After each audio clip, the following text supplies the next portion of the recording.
O Banho Entrevista deste sábado fala sobre fertilidade feminina. Eu recebo aqui a médica especialista em reprodução assistida, a doutora Zuleika Guimarães Cardoso. Doutora Zuleika, a gente está falando sobre a questão do congelamento dos óvulos. Isso para quando a mulher decide adiar um pouco mais a maternidade. E nessa decisão, o ideal é congelar os óvulos, mas porque também existe a possibilidade de congelar um embrião. Isso, exatamente.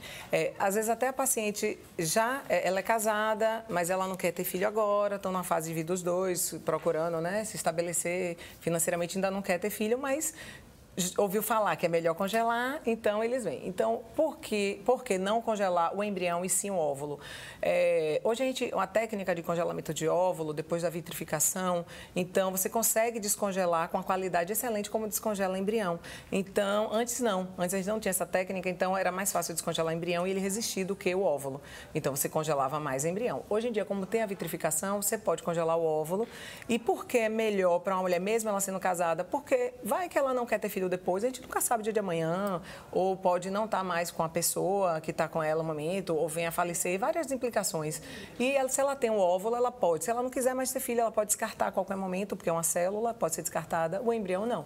O embrião já tem várias implicações, né? Você tem que esperar pelo menos 5 anos e mesmo assim, se a pessoa que você está, você não vai estar mais com ela, a gente nunca sabe, né? Ou venha a falecer, o que é que você vai fazer com esse embrião? Né? E com óvulo não. Então, hoje em dia, a gente congela óvulos. A recomendação é que se congele os óvulos. E a partir do momento que fez o congelamento, esses óvulos podem ser fecundados depois de quanto tempo? Existe um prazo? Não. A gente sabe de espermatozoide, por exemplo, que foi congelado há mais de 20 anos e que depois, os pacientes tiveram câncer e depois, na fase de adulta, usaram, descongelaram e teve já filhos sem nenhum problema. Com o óvulo, menos tempo, porque a gente não tem esse tempo que se congela espermatozoide, né? Como se congela óvulo com a facilidade de descongelar. Mas a gente sabe que é extremamente seguro, né? Já tem filhos nascidos de óvulos congelados há 10 anos, entendeu? Mas a mulher pode fazer o procedimento de fertilização? Tem um limite para a idade para que isso seja feito? Para que o óvulo seja fecundado? Não, a idade tem. Se ela tiver até 50 anos, né? Ela congelou mais cedo e não encontrou a pessoa que ela queria ter filho. De repente, com 48, ela resolve ter.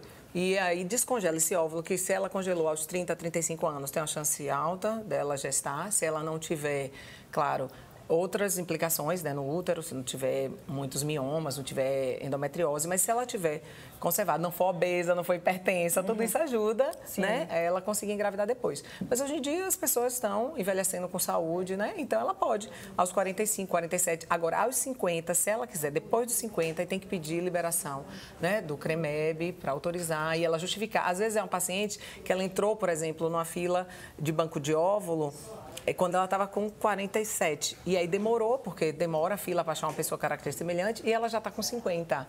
E ela só achou o óvulo da doadora aos 50 anos, e ela não vai poder gestar. Então, a gente justifica, às vezes até a clínica pede ao CREMEB e a gente consegue. Eu ia te perguntar isso, porque congelou, fez a fertilização, é garantia de gravidez ou não? Não, infelizmente, medicina não é. Porque às vezes você tem essa ideia, né? Não congelei, eu congelei, vou ficar tranquila e não... Pronto. Não é. Primeiro, tem que ver quando ela for descongelar, fertilizar, o sêmen da pessoa que ela vai estar. De repente é um sêmen muito ruim que na hora de fertilizar os óvulos dela não vai dar embriões bons e pode não evoluir, né, a gestação. Ou ela pode estar com miomas múltiplos sem indicação cirúrgica, né, e que ela não consiga. Ela vai ter até um embrião bom, vai colocar, mas ela pode não evoluir. Ou se ela adquirir endometriose, e mesmo tratando endometriose, a gente sabe que é uma coisa crônica que pode dificultar a implantação do embrião. Então, a gente não garante. Mas a grande probabilidade de quem congela, a pessoa quer ter filho no futuro, elas procura sempre estar investigando. E até os miomas, se tratando no período certo, se você trata, você não evolui, né? A endometriose também é tratável. É isso que eu ia te perguntar, porque além da idade, um outro fator que limita e que dificulta são doenças como a endometriose. São comuns, né? É muito comum. Hoje, paciente que chega pra gente a partir de 35 anos, 70% dela vai ter endometriose. É a causa mais comum hoje, depois dos 35, de infertilidade e endometriose. E a mais difícil de se tratar. Se trata, mas assim, porque diferente de quem é ovário policístico, a gente sabe que é bem mais simples tratar um ovário policístico, né?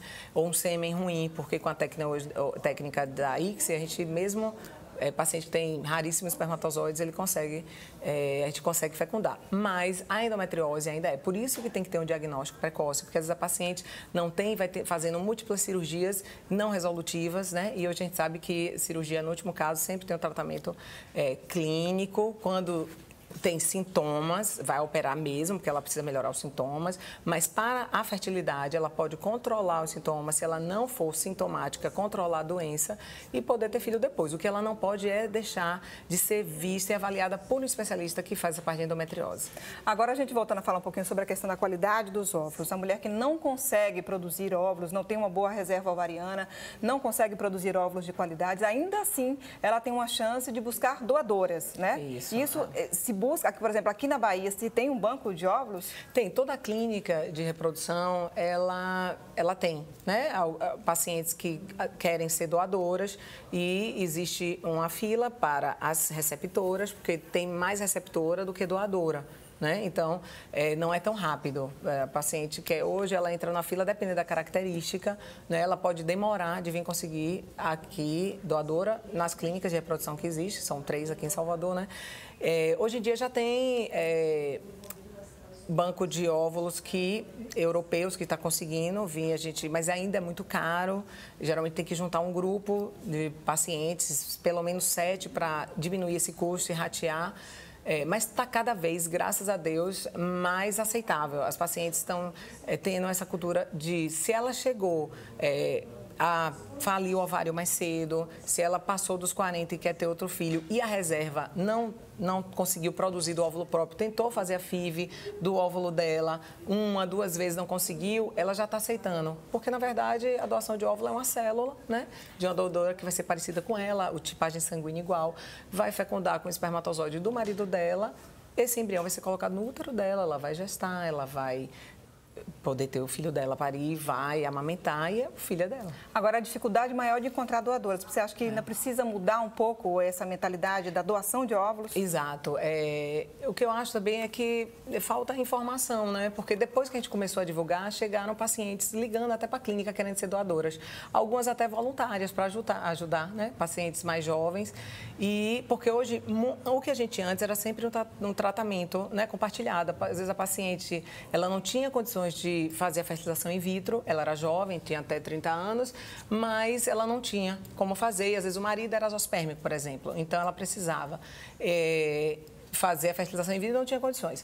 Então, ela entrava numa fila, era ser doadora, e quem precisava que custeava o tratamento ou era dividido para poder viabilizar o tratamento das duas, né? Uma precisa do óvulo, a outra precisa do tratamento, mas hoje em dia está tendo cada vez mais doação voluntária e eu acho que é esse trabalho que a gente tem que fazer para poder estimular a doação. Tá certo, a gente vai dar mais um breve intervalo e o Band Entrevista volta daqui a pouquinho.